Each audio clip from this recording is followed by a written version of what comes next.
All right, everyone. Hey, welcome to the Hot 103 Jamz. I will vote in 2020 virtual forum. We have a primary election this upcoming Tuesday. Shay Moore and myself are so excited to be with some very important people to break down what's going down at the polls. Hey, Shay. Hey, Julie, how are you?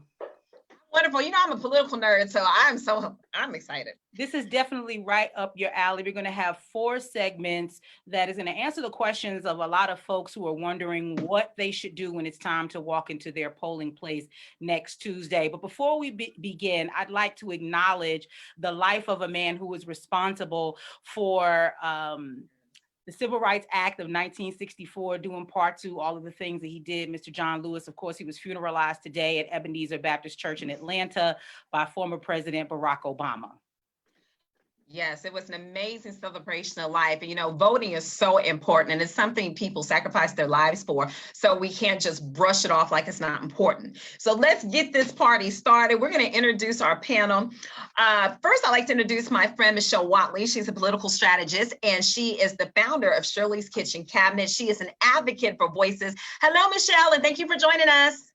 Thank you for pulling this together. We have such a great panel, and it's so refreshing to see you all take the lead and step in on important issues. I'm happy to be here.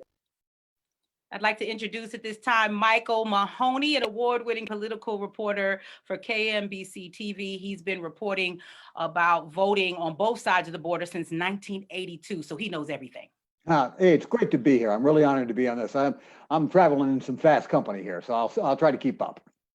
Oh, we're trying to keep up with you, Michael Mahoney. Oh, no, it'll be the other way around, sure. And I remember Michael from when I interned at Channel 9, and he was fantabulous. He was so real. And speaking of real, our friend Stephanie K. Smith, you know, she's about diversity, inclusion. She empowers us to do so much. She is the managing partner of Office Solutions. Stephanie, thank you for all you've done through the years, and thank you for joining us. No, thank you all. Thanks for the invite. And most importantly, thanks for continuing to push this issue and particularly this election to the forefront. So thank you to you and Shay. Appreciate it. Cecilia Patton-Belzer will be joining us shortly. She's the Inclusion and Equity Director at Yes on 2 and also a part of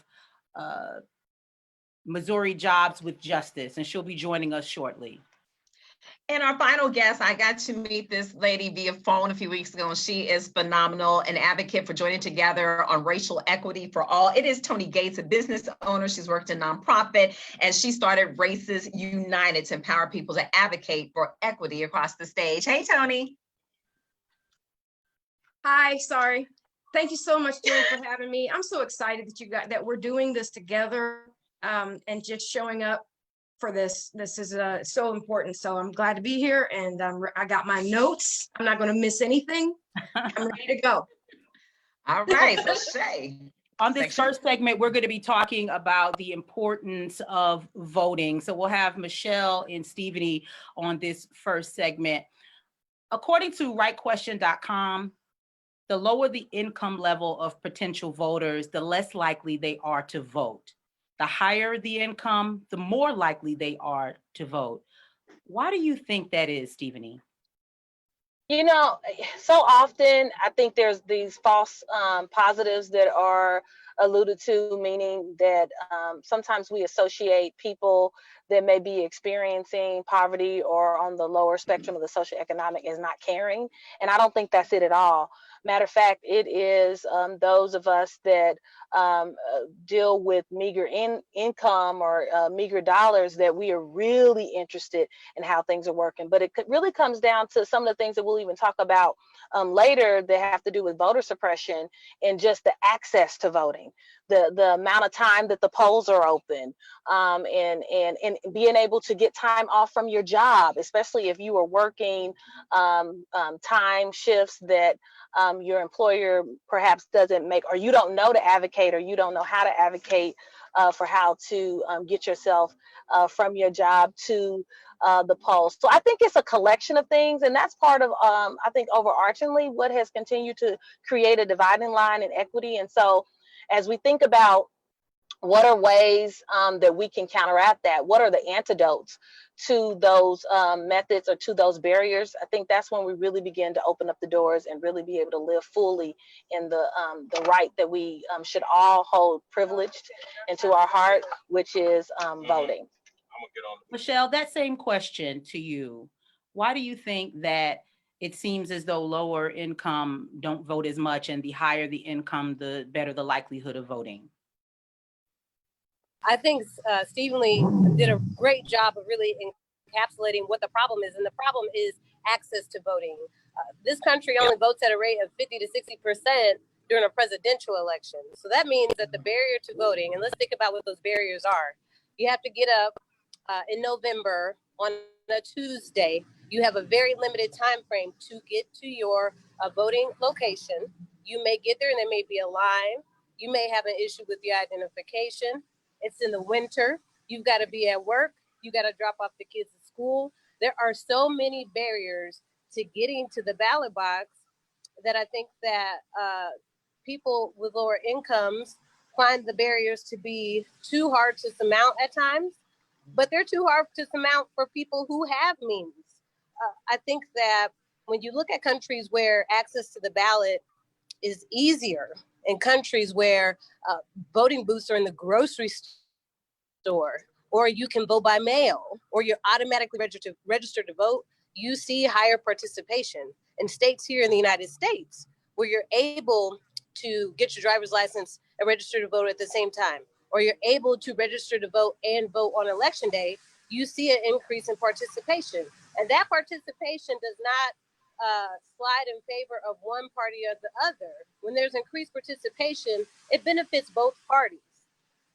So access to the ballot is a major barrier, not only for low income voters and citizens, but for Americans overall.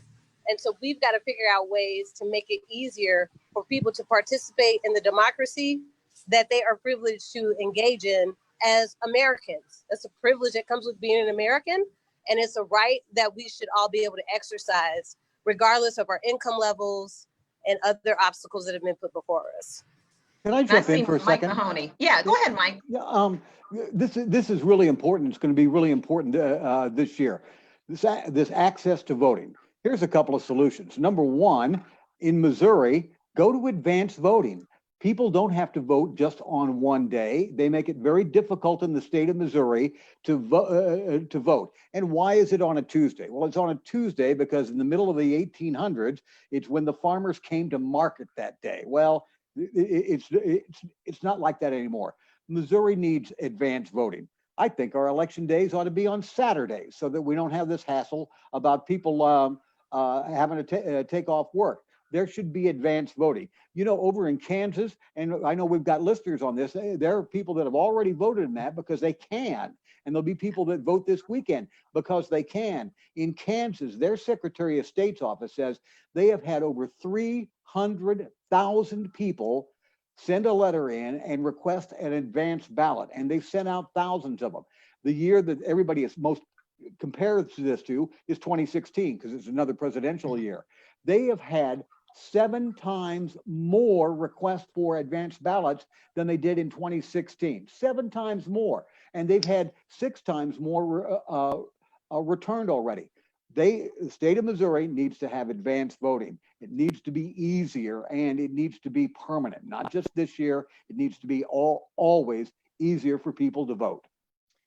Absolutely. Thank you so much, Mike, for weighing in, because that's an important piece to this. And speaking of participating, you know, Gen X is a growing electorate. If they vote at full potential, stats show they could be 13% of voters in 2020 and could determine the outcome of the election. We see how close the margins were in 2016. So many of our listeners are Gen Z. And I think I said Gen X, I meant Gen Z. I'm sorry about that.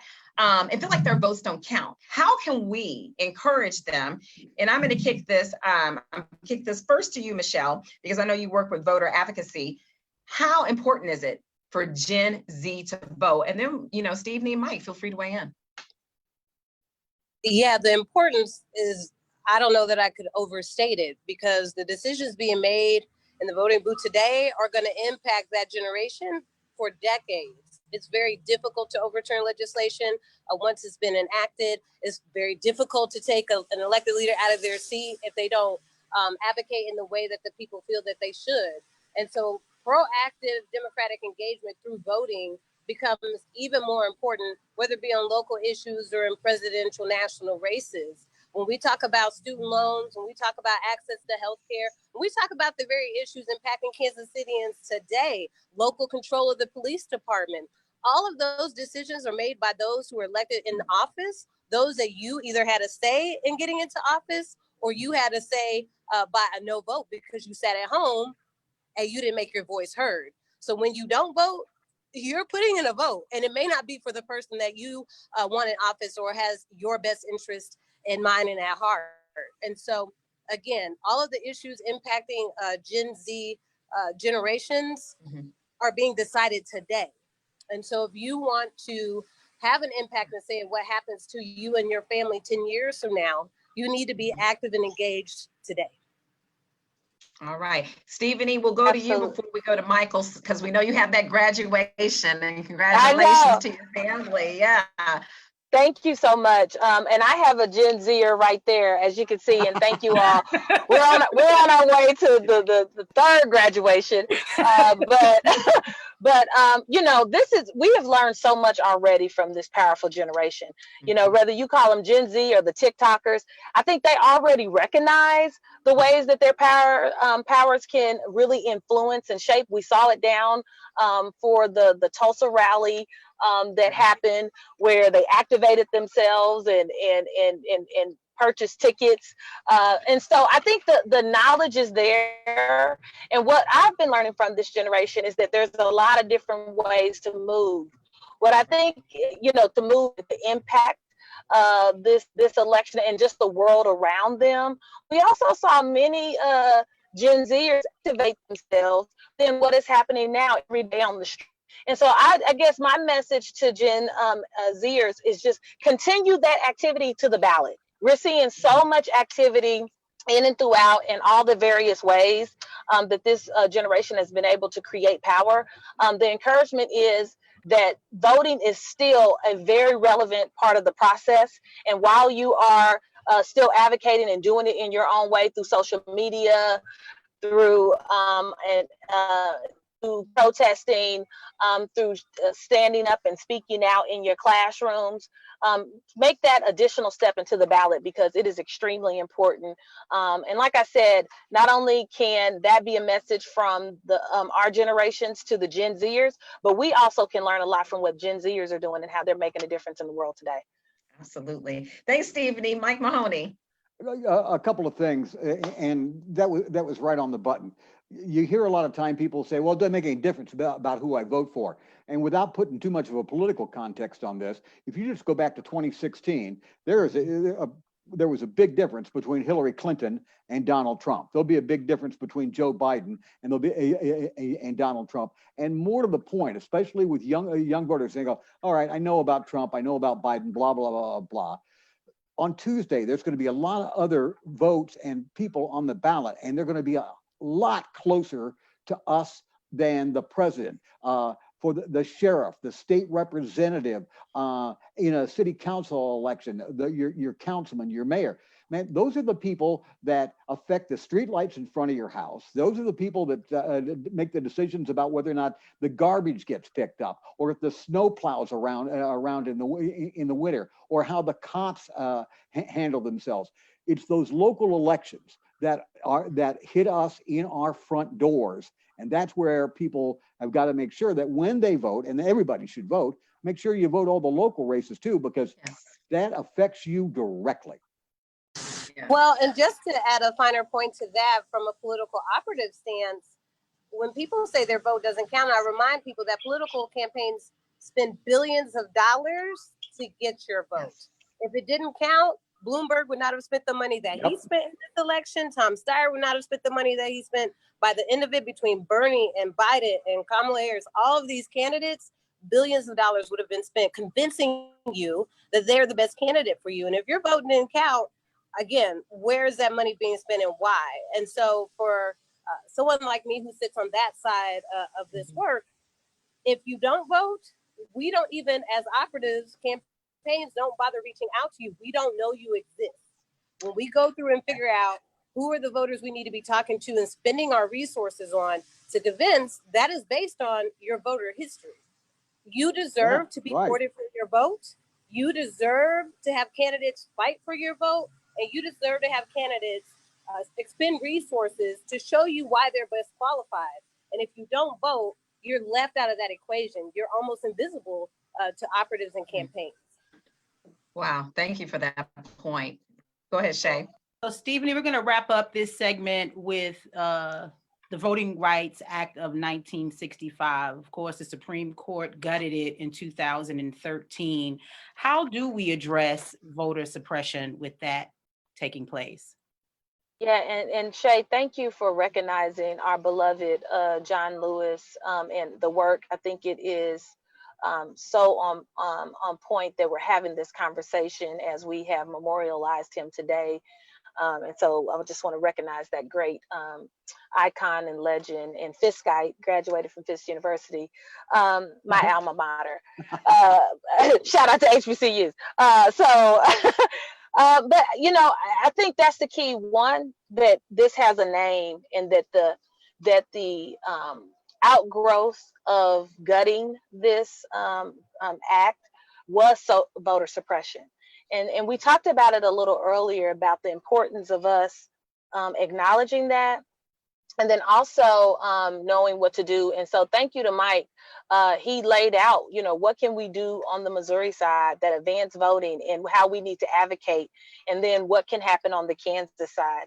And so I think the key to this and how we close the gap of voter suppression in the meanwhile of changing out candidates and politicians who support voter suppression, because that's part of it too. There's a lot of avenues to address what is happening. One, we need to really get proximate to the candidates and what they feel about this and what they're promoting. And anybody that is trying to suppress your voice, we need to be cautious and concerned of and get them out. And so that's one piece. And then I think another piece is to know what our rights are. And when we better understand our rights, we can't be bamboozled when we get to the poll and we're told, oh, well, you don't have your ID, or you just have your voter card and you need this. We have to understand really what our rights are and what it takes so that we can advocate for ourselves. And then, you know, I just think that we have to just continue to remain present. But, you know, when it all comes down to it, it's an individual act that we have to take pride in and being able to pursue, and not let it be easy for people to turn off our voices.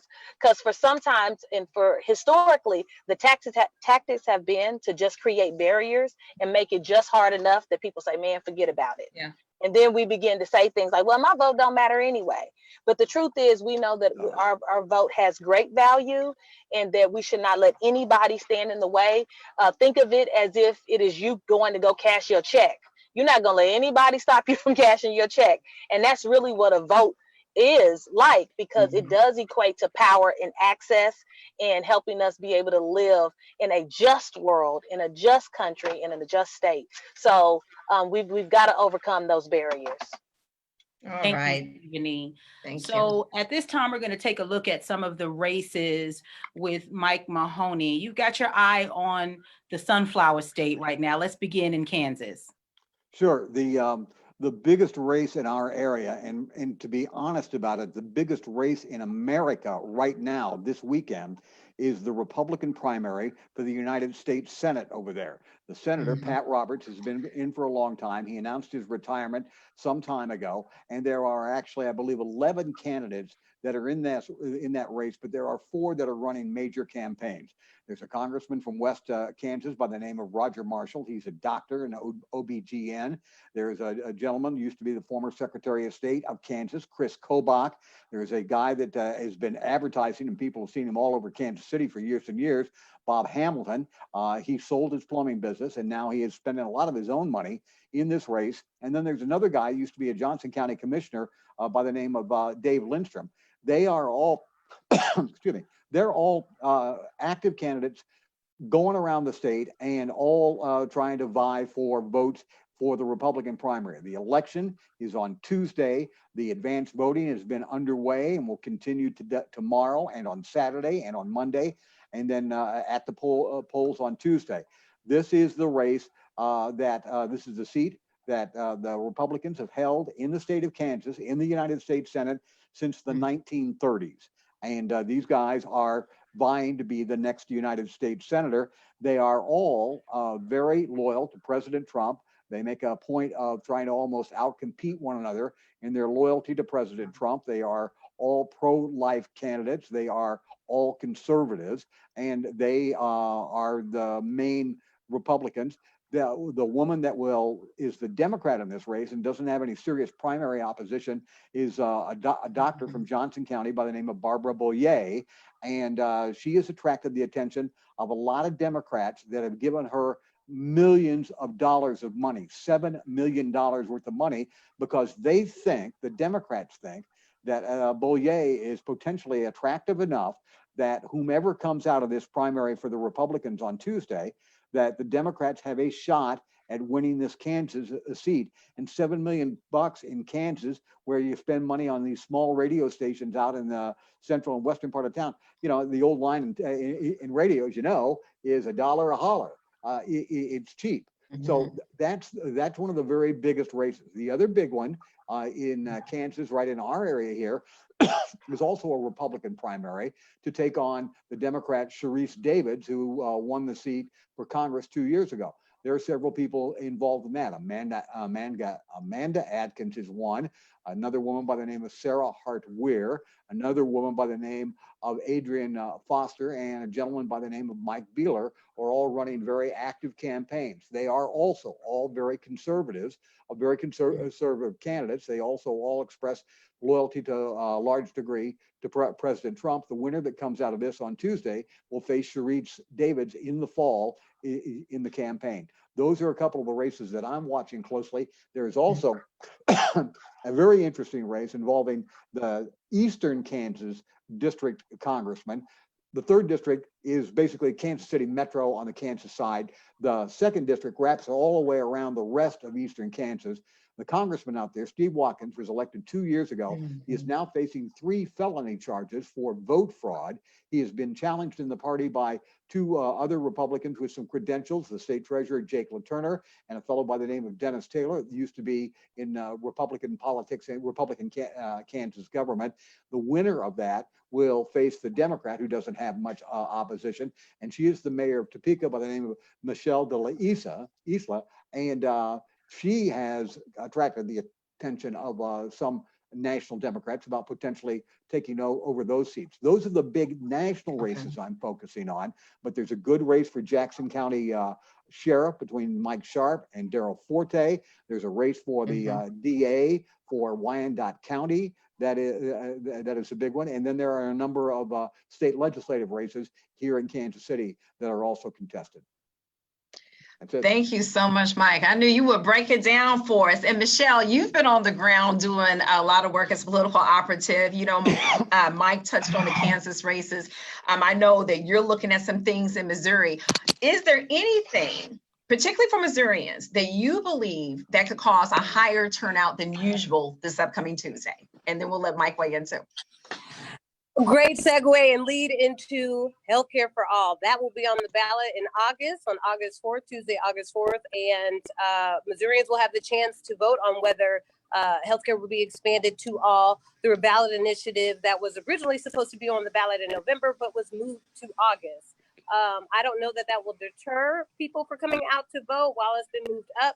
I think that there's been a lot of energy and information and awareness about the opportunity to vote on this. And I think that especially in these times of a pandemic, people are looking for access to healthcare, and this could be a way to ensure that that happens. And so, yes, you will see increased turnout, and by how much I can't predict, but I do think you'll see increased turnout for elections on Tuesday, August 4th. But you can't forget, there are several House and Senate seats up for election on Tuesday, August 4th, and primary elections. And those seats are important because when you think of the makeup of the current legislature, state house in Missouri, we have what is called a Republican majority, in that there are more Republicans in the Senate and House than there are Democrats, and enough to outvote Democrats if a bill comes up to be voted on. They don't need Democratic votes in order to get something passed. And so if you want to flip, or you want the opportunity to decrease the number of Republican shares or votes on an issue, being able to make sure that your Democratic choice for your Senate or House district that represents you, that they get over a hump, is important. So all of these elections are important. You cannot forget that also in November, when you will be voting for who will be president and a number of other seats, you'll also have the chance to vote on who your governor will be. You've got Mike Parsons, who is currently in this seat, up for election. He was not elected into the seat when Eric Greitens stepped down. Mike Parsons was put in that seat because he was next in the succession to have that seat should the governor be removed. And so he will be up for election to maintain that seat. His challenger is Nicole Galloway, the treasurer from Missouri. She's been running her race across the state to ensure that she gets over the hump. So it will be a very important race. And again, when we talk about education cuts that have recently happened, we talk about mandates for masks and how the COVID situation has been handled in Missouri, whether your kids have to go to school or not because of COVID, all of that has been decided at the state level. So your Senate and House seats are just as important as your gubernatorial seats that you will vote on in November. All right, Mike. Yeah, Michelle just did a hell of a job summing that up. And I happen to live in Missouri. I just seem to be focused right now on these Kansas races. This Amendment 2, that the Medicare expansion that Michelle's talking about in Missouri, is without a doubt the biggest statewide issue that will be on the ballot on Tuesday. And just so folks know, I'm pretty sure they do, but there's Medicare, and that is for old folks like me. And then there is Medicaid, which is for low-income families and for the kids of these folks. And Missouri, and Kansas for that matter, are one of only just 13 states that have not utilized expanding Medicaid as they could have under Obamacare, the Affordable Care Act. That's what this vote is about on Tuesday, expanding that. And what it would do is Missouri has extremely low and very tight income qualifications to be eligible for Medicaid now. And this would increase that, make it broader. It would be up to 138% of the poverty level, which would mean that a family of four that's, making some money but still not great under the current system, no way do they qualify. Now they would. This would apply to the healthcare of kids and the working poor, pregnant moms, people with special needs, all of that. And it's very important for Missouri to take a hard look at this thing and decide whether or not if they want to remain as it is or change it and join 37 other states. It would cost the state about $200 million a year, according to the advocates of it. The way this works, though, is 90% of this, the cost of this gets picked up by the feds, 10% by the state. And the people that oppose it say, look, man, Missouri's got a really tight budget situation right now. This might lead to other cuts in things like schools, but they're also spending $12 billion right now on healthcare for the poor. So that's the discussion here. Do Missourians want to expand Medicaid, which is a program that helps the working poor and their kids with their healthcare? And that's something that people really need some answers on. And hopefully Cecilia can still join us because we'll get into some more details. So we're talking about the Kansas and Missouri races. We've discussed some of the issues on the ballot, some of the candidacies. And I'm just curious, and Shay, I don't know about you, but I'm anxious to see whether there are going to be any surprises come Tuesday night. And Michelle knows I'm going to be texting her talking about, girl, did you see this? So we are ready to go to the polls on Tuesday. Thank you so much, Mike and Michelle. Shay, did you have anything for this section before we talk about the voting plan? I'm really excited about talking about the voting plan. I'm one of those folks who have a plan for everything. I've got an app on my phone when I go to the supermarket, so I don't forget anything. So a voting plan is just as important as picking up, if not more, than your shopping list. Right. And that's something Michelle and I always talk about, you know, with Shirley's Kitchen Cabinet, pushing for advocacy and people getting out to vote. Sometimes you don't know what you don't know. And we know there's issues of identification, people being turned away from the polls. Michelle and Mike and Tony, you all can weigh in on this as well. What is one thing you want voters to know if they have problems at the polls? And, you know, how do they need to prepare for their day when they go vote, not only Tuesday, but in November? That's a great question. We budget and plan around our money. We plan around what we eat so we can keep ourselves fit and healthy. We plan around what we're going to do on Saturday night to unwind and relax. We also need to plan when we decide to step into our power and participate in democracy, because there are obstacles and there have been barriers to voting put in place. By taking the time to plan what election day will look like for you, making sure that you're informed on what's going to be on the ballot, and knowing who you can call if you have issues will make sure that you have a better than usual experience in participating in democracy. And so I always tell the women that I work with specifically to take some time before election day to see what's on the ballot. Your local election board always puts up a sample ballot that you can use so you can see what you'll be voting on, and what your girlfriend might be voting on may be very different from what you get the chance to vote on, depending on where you live and what district you're in, what wards you're in, a number of factors. If you're in Raytown and there's a school board election, you wouldn't have the chance to vote on that in Kansas City. So being informed about what's on the ballot becomes important. It becomes important also because sometimes you get in a voting booth, it may be hard to understand the language on the ballot or what exactly you're being asked. So it gives you the opportunity to do a little research and figure out what you're being asked to decide on, so that when you exercise your right to vote and participate in democracy, you can do so informed and confident that you know what you are supporting in the ballot booth.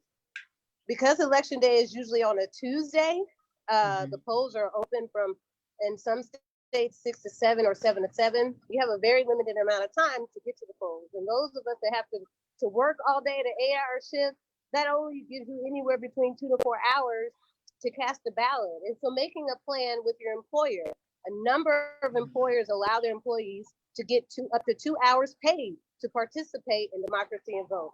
See if that's a program that your employer takes a part of. Getting in early may be best for you when the lines are a little smaller. So do you need to have a babysitter to watch the kids to make sure that you can go participate? Do you need to make sure you have a ride to the polls early enough so you can continue to make it to work on time? Voting at lunchtime may present some of the same problems, and in the evening. In the evenings, the lines are typically longer because people are getting off work and trying to cast their ballot before the polls close. So thinking about what it's going to take for you on election day to ensure that all the pieces are in place so you can go vote without obstacles is a good way to make sure you can have your voice heard. And if you have issues at the polls, there are a number of organizations who provide free guidance. There are also election protection workers often at the polls who can assist you. If you have a problem at the poll, do not leave the polling place. Stay there and figure out how you can get help. Don't let someone convince you not to vote that day. Whatever issue you're having can usually be resolved that day with the assistance of folks on the ground or people from the election board. So do not advocate your right to vote because you're running into some issues. I've worked for the Secretary of State's office, the office that oversees elections, and I have had problems at times going to cast my vote. But I made sure to stay and advocate for my right to cast this ballot. And usually the folks that work the polls, they're volunteers. They want to see you vote. They want to make sure that you have that right to do so. And so figuring out what the obstacles are with those on the ground is a good way to make sure you can have your voice heard. All right. And one thing I always like to remind people is 1-866-OUR-VOTE. That's 1-866-OUR-VOTE. Or if you need to contact the election board, if you got any problems, anybody bring the smoke that day, there's a number where you can get the help. I'm sorry, I just had to throw that in. Oh, and Mike Mahoney, are you still with us? He stepped away for a moment. We're going to get to you as well, Tony, because I know you all have been doing some things to prepare people to vote, register people to vote, and are offering some resources for the community. Tell us some more, Tony, with Races United. Well, first of all, I'd like to piggyback on what Michelle said, and I think also, Michelle, can't they, if they get to the polling station and they're told they can't vote, can they not also request a provisional ballot as well? That was one other thing. Is that true? That is true. You can request a provisional ballot, but I always, again, the 186, is it 186R vote? 1866R vote. Yes, they have attorneys who actually work those phone lines who can help you navigate the process of determining if you have to do a provisional ballot or not. But at the end of the day, just stay and make sure you get the chance to vote.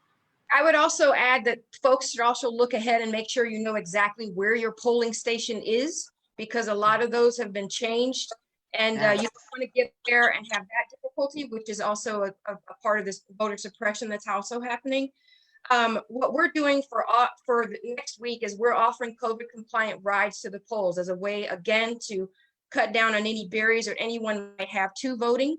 So if you are interested in getting a ride to the polls, if you call us by Saturday at noon, August 1, we've extended that date. We had it set at July 27, but now we're moved it again to August 1st, this Saturday by noon. Call us at 816-301-4608 and arrange a ride to the polls, a COVID compliant ride. So did you wanted to also know what we're doing for November 3rd? Yes, because I know we had a conversation. You've been helping people register. You're getting people to the polls. Oh yeah. So what we're going to do is we're being very strategic about this, Julie and Shay. We're researching zip codes in Kansas City where there are the least number of registered voters. And what we're going to do then is hone in, and we're going to find out where the grocery stores are there, where the businesses are, any agencies, any retirement community, anybody that will let us come. We'll be outside. We'll set up a table. At that table, we will provide you with your registration application, your envelope, your stamp, your address label. There will be no reason your vote will not be counted or your application filled out correctly. So we'll be there to help folks do that. And also from now until then, we're already ready to sign people up for rides. We're already ready. If folks want to do an absentee and they decide not to choose the COVID route, which I think you should select number 2, and then you don't have to have a notary. But if you find that you need one, we can connect you with free notaries as well through our KC mobile notary service. They're our partner in this as well. We also are partnering with KC Community Bail Fund, who has provided us with the resources to do what we're doing. As far as other resources, I just would like to throw out very quickly, vote.org is one of the most comprehensive sites that you'll find. You can check your registration there. You can register to vote, get your absentee. You can get election reminders so that you never forget to vote again. If you're about to turn 18, you can get a note from them that says, happy birthday, go vote. The League of Women Voters at vote11.org. You can also there find out what's on your ballot. As Michelle was saying, it's so important to do that research before you get to the polls. You also can find out what upcoming debates are going to happen at the League of Women Voters vote411.org site. And the last site I'll tell you about is ballotpedia.org. They also have exactly what's going to be on the ballot so that you can see it before you get in there. I have done that before myself. Gotten in the ballot booth, I'm looking at all these names and I don't know what I'm looking at. There is nothing worse than being uneducated in that situation, and we should not take it for granted. So if you'd like more information from us, you can write Stacie, S-T-A-C-I-E, racesunitedkc@gmail.com. This woman is ready to answer any and all questions to get you ready. All right. Thank you so much, Tony. I'm glad that you've joined us today. Thank you for having me. I'm just so happy that we are reaching out, because we've got to remember, this isn't just about the executive branch, the president. Right. We've got the legislation too, as everybody's already said. We've got to educate everyone, and the judicial branch. These are all very important things that we've got to all become a lot more educated about. So I'm so glad to have the honor to be on with you guys. Absolutely. Julie, we've talked about a lot of different issues, the ballot races, amendments that are going to be on our ballots on both sides of the border. I'm wondering if each of our panelists can take a moment to kind of talk about what they'd like to leave the audience with before we sign out. We're coming up to the end of this. I see Cecilia has just joined us as well. So we'll give her the opportunity to leave us with your final thoughts on voting for August 4th. You all, thank you so much. Shay and Julie, thank you for providing this opportunity. And I am so sorry about being late because I know what good work you all are doing. Tony, you just fired me up. Thank you, thank you, thank you. I have to do 6 town halls today because it's so important that this is in our community. It's so very important that people recognize that our vote is our power and that there is power in it. I think that for so long we have felt like it's not, and it is. We tend to come out for our presidential branch and do the things around our national elections, just like Tony just said, and I'm sure the panelists said before.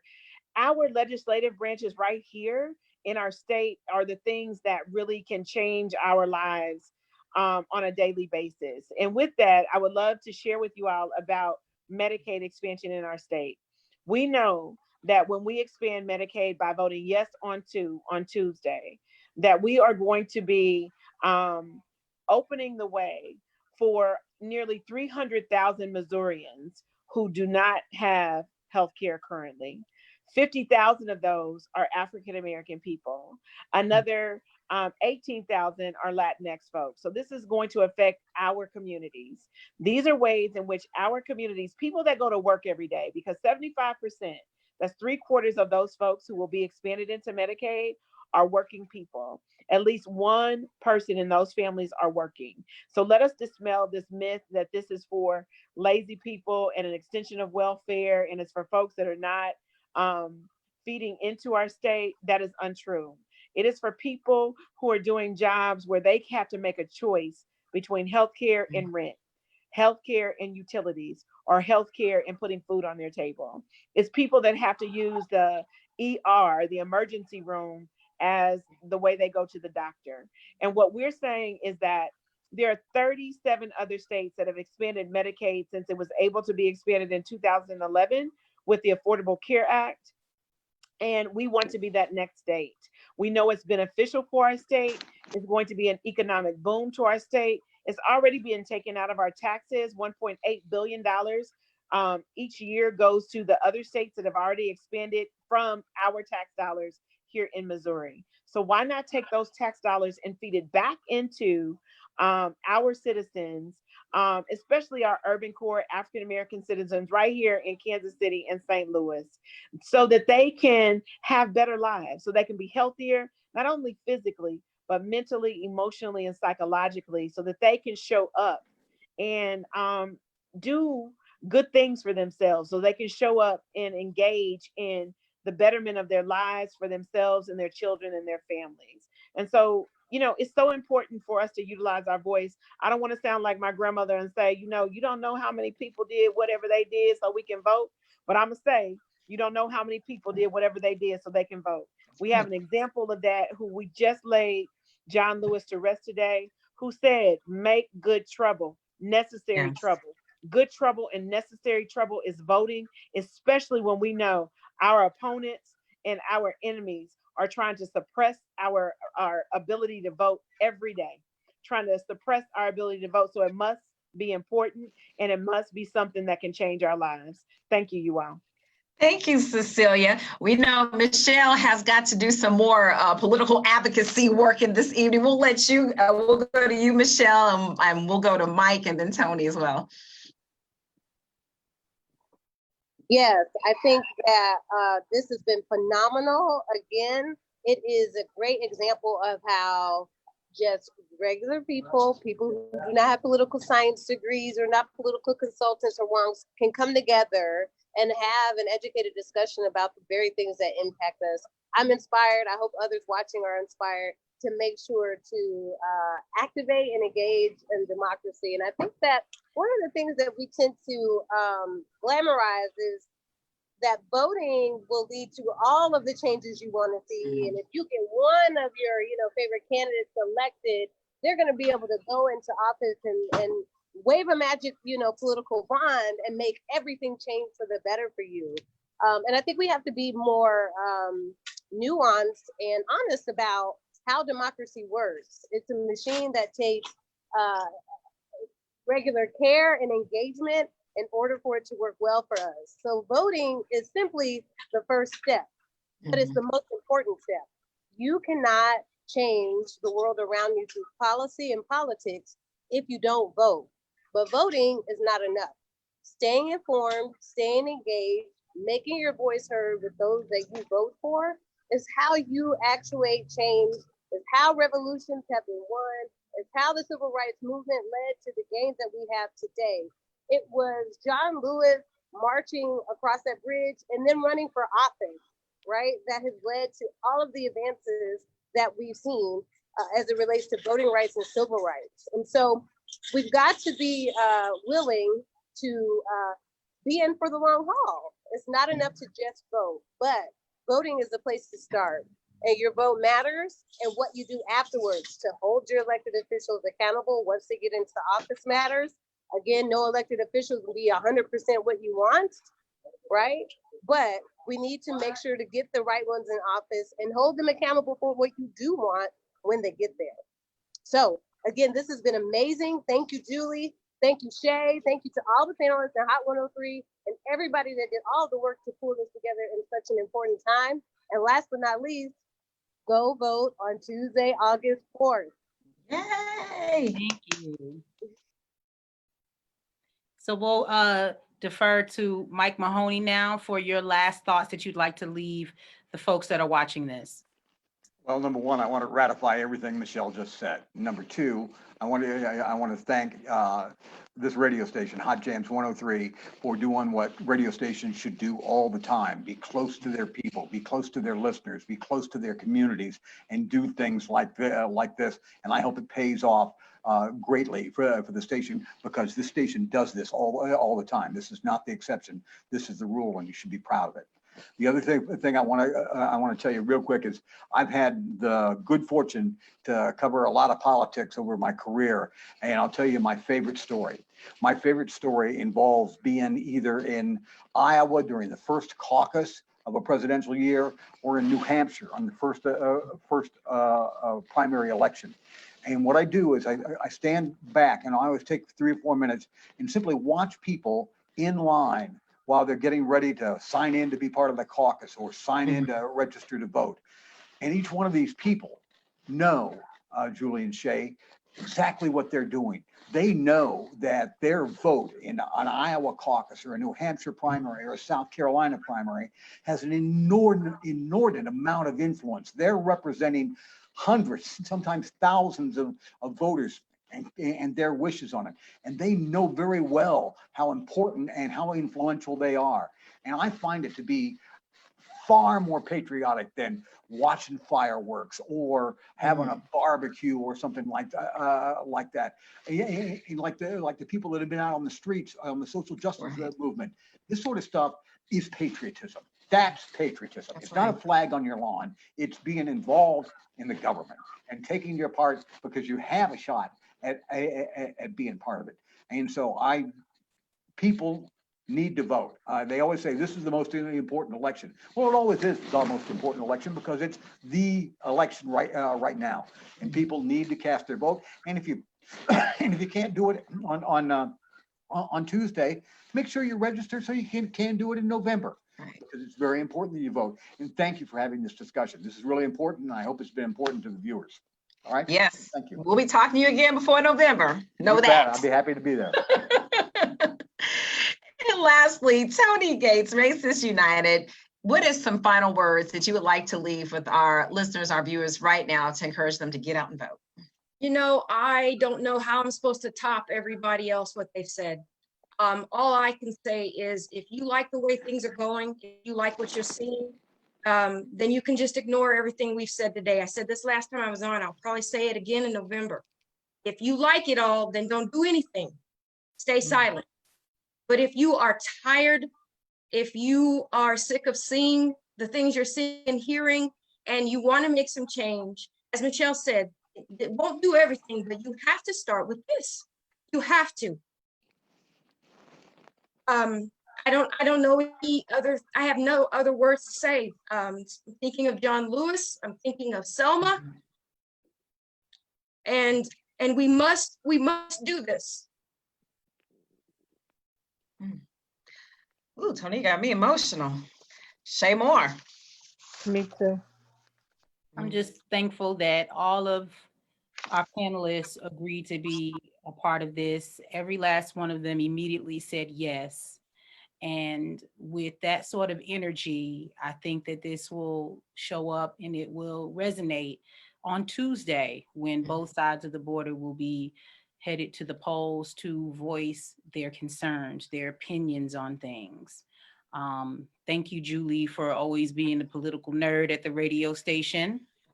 And she and I collude on a lot of different things. And so this was a collusion like, hey, we're going to do this. We didn't even talk to our program director about it before we decided what we were going to do.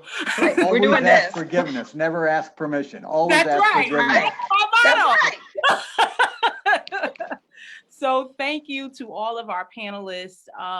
Julie, I'll leave you with the final words.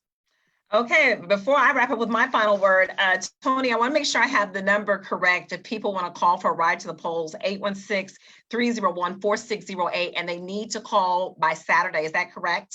Yes, ma'am. Yes, ma'am. Okay. Yes. Okay, and they're COVID compliant rides, so keep that in That's mind. right. If you need a ride to the polls on Tuesday, Races United, 816-301-4608. I just want to say thank you to all of the panelists. I know I've just met Tony and I just love her energy. Cecilia, I've been rocking with you for such a long time. You are a warrior for justice. Mike Mahoney, I had the privilege to go out on some rides with him when I interned, and he even let me talk on the microphone. You can see my face, but I got to talk though. And it was just a wonderful journey. And what I want to say is thank you to everybody who tuned in. The reason why this is so important to me, because like Michelle said, there is no perfect candidate, there's no perfect platform. Everybody cannot do everything for you, but we have to at least do something for ourselves, which is going and exercising our right to vote. Some people get tired of hearing, well, I don't want to hear. And I've seen some people actually say, well, I don't want to hear, what my ancestors died for. Well, you need to, because guess what? People before us, this is why we can live where we want to live. We can work where we want to work. We can go where we want to go because people took a stand. The first thing we need to do is take a stand at the polls. Right now we have a lot of demonstration going on, and we need that because it's getting attention for change, right? But we have to have demonstration and legislation, which is why it is so crucial that you let your voices be heard at the polls. And I also say this, if you don't like what's going on, get in the know, start going, run for office, school board, go to your school board meetings, go to the PTA meetings, start small, learn at the bottom, because none of us know everything. Like for me, I got interested in politics just on a whim. I took a political science class in college and I was like, oh, this is interesting. I didn't pay attention to it as much as I should. And now I'm this big old political nerd, but it's simply because I care. I care about what's happening in our community. I care about what's happening in our world. I care about what's happening in the future for my son. So if anything, vote for the sake of your children, your children's children, because we don't know what's going to happen next. We're in the middle of COVID-19, right? So there's crazy things happening. We're looking for social justice. We're talking about police reform. All those things happen, not just with demonstration with our voice, but taking our power to the polls. So I implore everyone, make sure you get out to vote. Polls open Tuesday at 6 a.m. in Missouri. They're open till 7 p.m. If you are still in line at 7 p.m., you can still vote. If you have any trouble, 1-866-OUR-VOTE, easy to remember, 1-866-OUR-VOTE. In Kansas, polls open at 7 a.m. They also close at 7 p.m. If you got your absentee ballot, make sure your absentee ballot is turned in at your local election board by 7 p.m.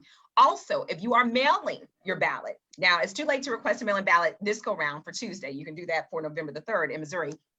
Make sure you get that ballot in the mail. It has to be mailed in the envelope. It has to be notarized. And the mail has been slow lately. Just keep that in mind. So I suggest if you have a mail-in ballot, when you get done talking to us, go around the corner to the post office and drop it off, because your voice has to be heard. Make sure you check out the ballots. Tony, it looks like you had something else you wanted to add. Maybe you can go right Monday. I mailed off for my absentee ballot for November. You can do it now. I advise you to highly do it now because of the closings of the post office. The times are closing. They're closing earlier. So just get on top of it. Do it right now. It's not gonna. You'll be able to get your vote heard if you do it early. Also, Julie, if people have a mail-in ballot and they don't mail it in time, they can go to a polling place and surrender it and then vote at the polls. Okay. They so can do that, right? So I know what kind of person I am. I'm a creative. I'm gonna have that ballot sitting over there on the shelf saying, oh, I have time and stuff is slow and it'll be Tuesday morning. And I'm like, oh my gosh, take that ballot, turn it in, surrender it with all of your ID, and then you can vote at the polls. If you do not bring it with you and you have requested a mail-in ballot, then they will not allow you to vote. But if you have it, you can surrender it and then you can vote. All right. And just want to remind everybody, don't forget to look at your ballot. Thank you for that, Cecilia. I'm glad you clarified that. There's a lot of information out there right now, particularly in Missouri, since this is the first time we've been able to mail in with no notarization due to COVID-19. The ballots, kcb.org, jcebmo.org. If you are outside the Kansas City metro, the state of Kansas, y'all go to the Secretary of State website. That's a long address. I ain't got that memorized. Or rockthevote.org. I also go to rockthevote.org. It's a great website. So once again, Shay, thank you so much for, you gathered some great information, some great questions. We celebrate our panelists. We will be doing this again because we have a very important election in November. Y'all, we not done. We won't stop. We can't stop, but we must vote. Make sure you check out Julie Jones in the Midday Party from 10 until 3. She's the #1 lady on the radio from 10 to 3. Well, you all, the morning grind with Shay and Shine, 6 a.m. here. Well, actually 5 a.m., but I catch y'all at 6 because, I got to get my eyes open. Thank you all. Take your power to the polls. If you have any questions, reach out to us. We'll connect you with the right person. And thank you guys so much for what you're doing. And we got done 3 minutes early. Isn't that something? Thank you, Theo.